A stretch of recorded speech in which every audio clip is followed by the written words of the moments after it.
Almost everything we think we know about addiction is wrong. The idea of addiction we've all got in our heads, that story, comes partly from a series of experiments that were done earlier in the 20th century. You get a rat and you put it in a cage and you give it 2 water bottles. One is just water and the other is water laced with either heroin or cocaine.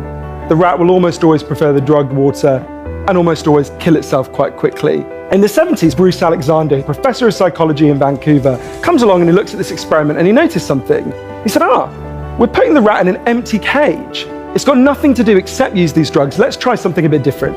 So Professor Alexander built a cage that he called Rat Park, which is basically heaven for rats, right? They've got loads of cheese, they've got loads of colored balls, they've got loads of tunnels. Crucially, they've got loads of friends, they can have loads of sex, and they've got both the water bottles, the normal water and the drugged water. But here's the fascinating thing. In Rat Park, they don't like the drugged water. They almost never use it.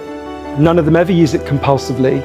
None of them ever overdose. You go from almost 100% overdose when they're isolated to 0% overdose when they have happy and connected lives.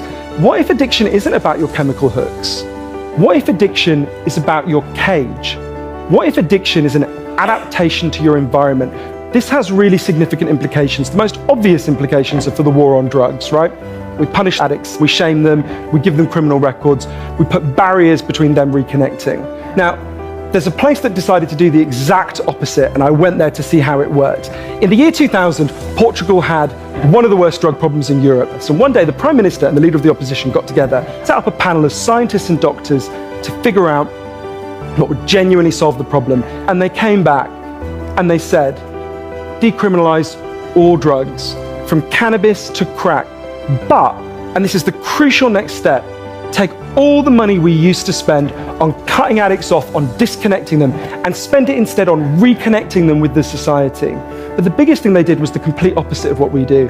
A massive program of job creation for addicts and microloans for addicts to set up small businesses. And when I went and met the addicts in Portugal, it's fascinating. What they said is, as they rediscovered purpose, they rediscovered bonds and relationships with the wider society, and the results are in.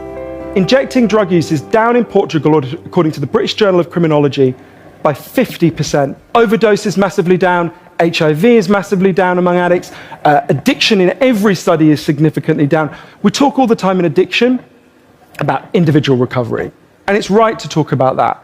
But we need to talk much more about social recovery. We created a society where for a lot of us, life looks a whole lot more like that isolated cage and a whole lot less like Rat Park.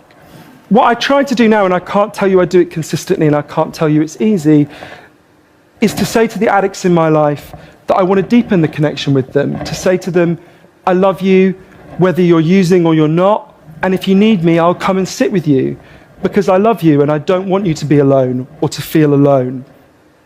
And I think the core of that message, you're not alone, we love you, has to be at every level of how we respond to addicts, socially, politically, and individually. Because the opposite of addiction is not sobriety. The opposite of addiction is connection.